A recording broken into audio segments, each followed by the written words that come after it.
Ladies and gentlemen, hey Butch, you ready? Yeah. All right. He walked in this evening. He was reading a book on a persecuted group of people in Iran. I asked how his day was going. He said, I've got 7 minutes of poetry for you. So I'm already excited. Like, I am stoked, ladies and gentlemen. Please welcome to the stage, Mr. Butch Thomas, everybody!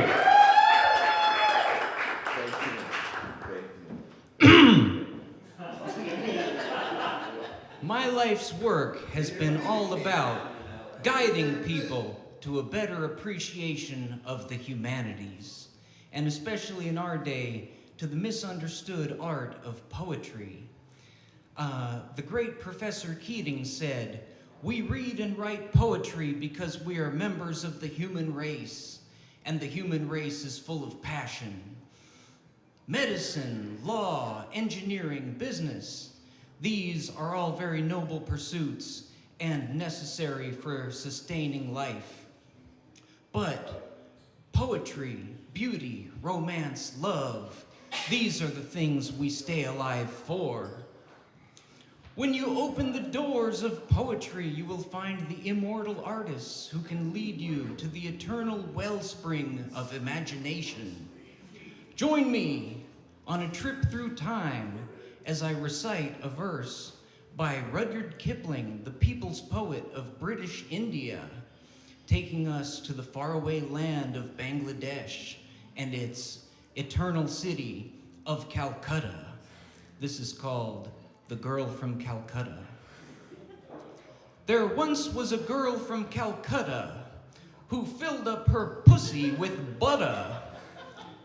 My ding-dong slipped in all the way to her chin, and she said, "It's good, give me a nutta."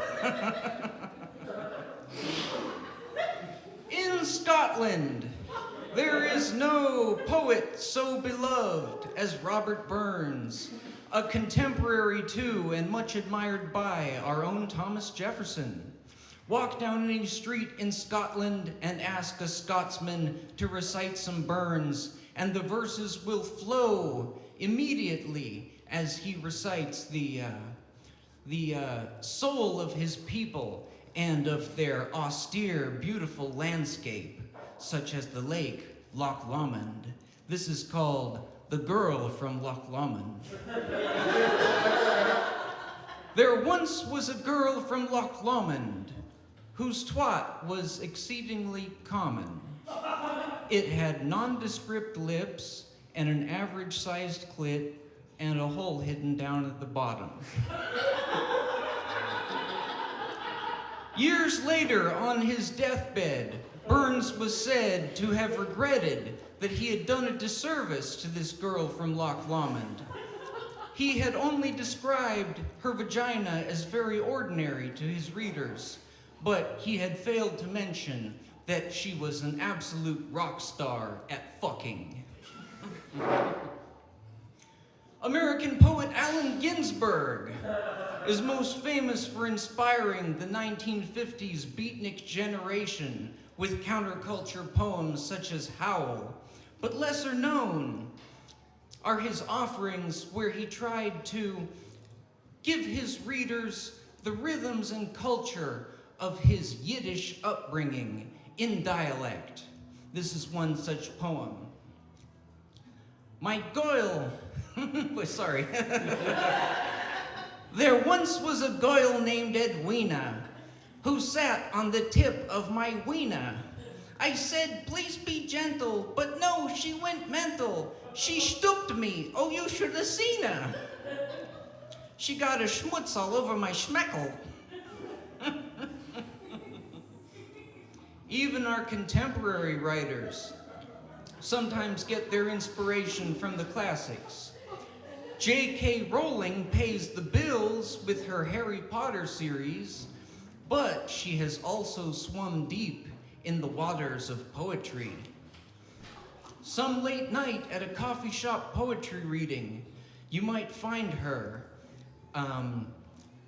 reciting her verses where she adds depth and dimension to her creations, such as this one called The Barbary Ape.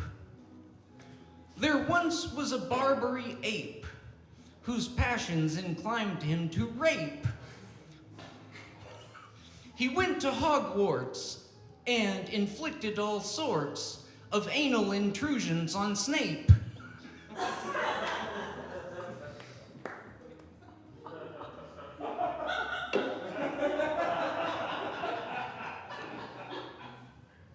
Even religion has been the spark of creativity for poets. Consider this verse from medieval Christian theologian St. Thomas Aquinas. He calls it, "O Holy Night," and it goes, "My lady last night was voracious. Her lust for my cock was capacious.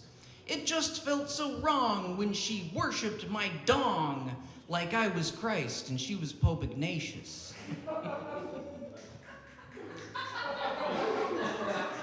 Our last selection for the night is written in 8th century Song Dynasty Chinese by the foundational Chinese man of letters, Li Bai. Let's first enjoy it in its original language with its rhyme and rhythm, and then I will give you my translation in English. 一个妓女工作在长沙，她的阴道尝起来很辣。她说了我要在我的阴道一个眼睛很大，非常大。And this translates to, a lady of the night lived in the city of Changsha, and her organ of love, her mound of Venus, was said to taste deliciously spicy. She said, "I yearn for a lover with a throbbing organ of manhood. And I want this throbbing organ to be very, very big." Who am I kidding? I wrote that poem, but it was in the tradition of Levi. So, as I say goodnight, I would like to tell you, keep the flame of poetry alive in your heart. Wait. One more. I got one about Roanoke. There once was a lady from Roanoke who dreamed every night she was blowing a bloke.